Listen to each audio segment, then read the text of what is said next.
So what happens when you become a physician, you're told you have to do things this way because otherwise people will die. So it's very much like being in the military. You do it this way. You better cut here. You better make sure that it's an aseptic field or you're going to kill somebody. So you have this mindset that you've got to do exactly what you're told. Well, then you've got a disease like Alzheimer's where there's no treatment. So they're telling you, okay, it's about amyloid. Go find that thing that removes the bad guy.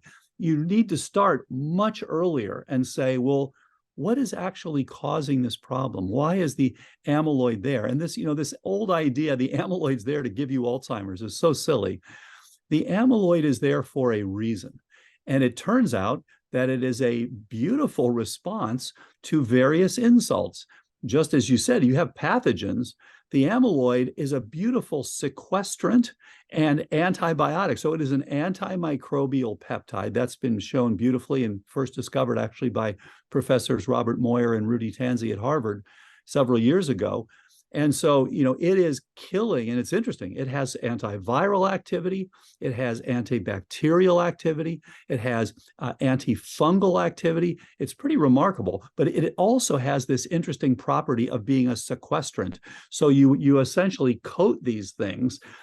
Great way to keep you away from these. Unfortunately, of course, because it is also part of the innate immune system. So it is part of your response to inflammation, part of your inflammatory response, which is one of the reasons we've pointed out Alzheimer's is about two major things: energetics, inflammation. Too little energetics, too much inflammation, you're on the wrong side of the curve and you are downsizing. So unfortunately, because of that, it's also doing things like, for example, it interacts with complement.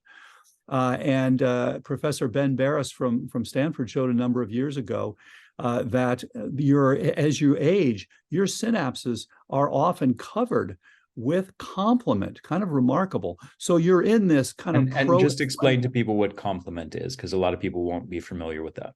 So again, another part of the immune system that helps you to kill bacteria and other microbes. Actually, you have a whole complement cascade that ultimately results in punching holes in the pathogens. So again, this is all part of your response to these problems. And it is interesting because it's part of a response where you're trying to kill these bacteria and fungi and viruses. But it's also part of, okay, we don't have enough energy to support 500 trillion synapses. We're going to have to downsize. So it's actually part of the downsizing. And one of the things it's doing is inhibiting insulin receptor signaling. And it is inhibiting some of the trophic factor signaling. It's almost as if, imagine that you have a situation where you have 10 children and they're all 10 going to die of starvation, but you've got enough for 7. Then you may get rid of 3 of them, unfortunately and sadly, and then the other 7 can survive. And that's kind of what it's doing here. It's basically saying we're going to put additional stress. We're going to downregulate this support, and the weak ones are going to go. And then the ones left, as we now are going to slowly get rid of that amyloid, are going to survive. And one of the intriguing things to me is, why would you lose memory early?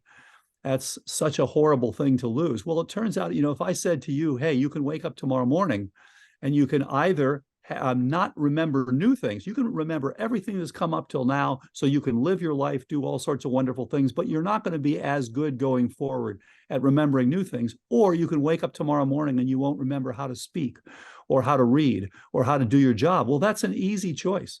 And so most people can do extremely well with all the things they've learned up till the age of 45 or 55 or 65, et cetera.